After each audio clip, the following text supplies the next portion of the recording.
सभी ने जिस तरीके से अब भोसले परिवार में जाकर उनसे मिलने की मांग की है, उसके बाद हम आपको बता देते हैं कि एक बड़ा ट्विस्ट शो में सामने आने वाला है। आखिरकार क्यों सभी ईशान के सामने इस तरीके से गिड़गिड़ाती नजर आई है, आखिरकार सभी क्यों मिलना चाहती है सभी से, ये तो हम आपको बताएंगे ही। लेकिन उससे पहले हम आपको ये बता देते हैं कि क्या ईशा पहुंच चुकी है भोसले परिवार में।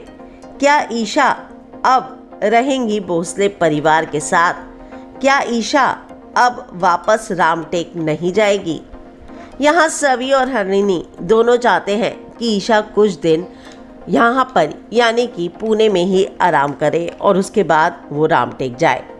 ऐसे में ईशा भी तैयार हो जाती है, लेकिन सभी जानती हैं कि अगर ईशा का कोई अच्छे से ध्यान रख सकता है तो वो है उसका परिवार।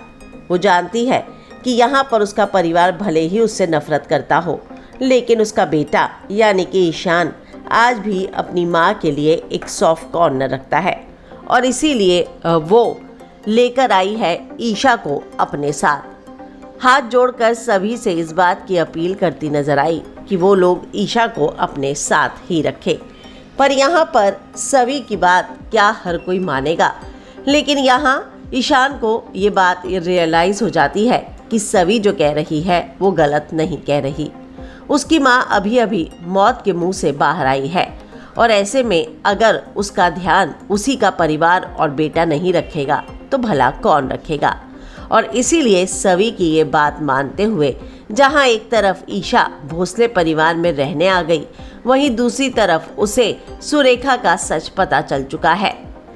ईशा को जैसे ही सुरेखा का सच पता चला, ईशान भी ये जानने की कोशिश कर रहा था कि 3 लाख रुपए उसकी माँ से किसने मांगे।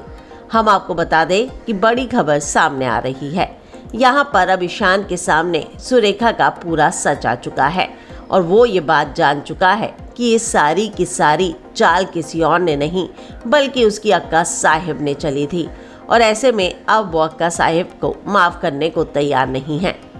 भोसले परिवार में आई ईशा को सुरेखा यानी कि अक्का साहिब बाहर निकालना चाहती थी, लेकिन ईशान ने अपना बड़ा फैसला सुना दिया है।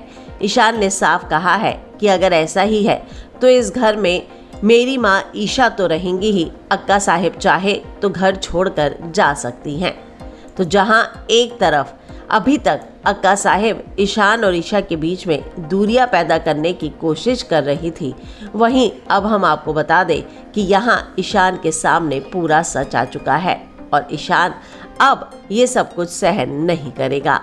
आप इस बारे में क्या कहेंगे? कमेंट में अपनी राय लिखकर ज़रूर बताएं, लेकिन उससे पहले हमारे चैनल को सब्सक्राइब करना ना भूलें।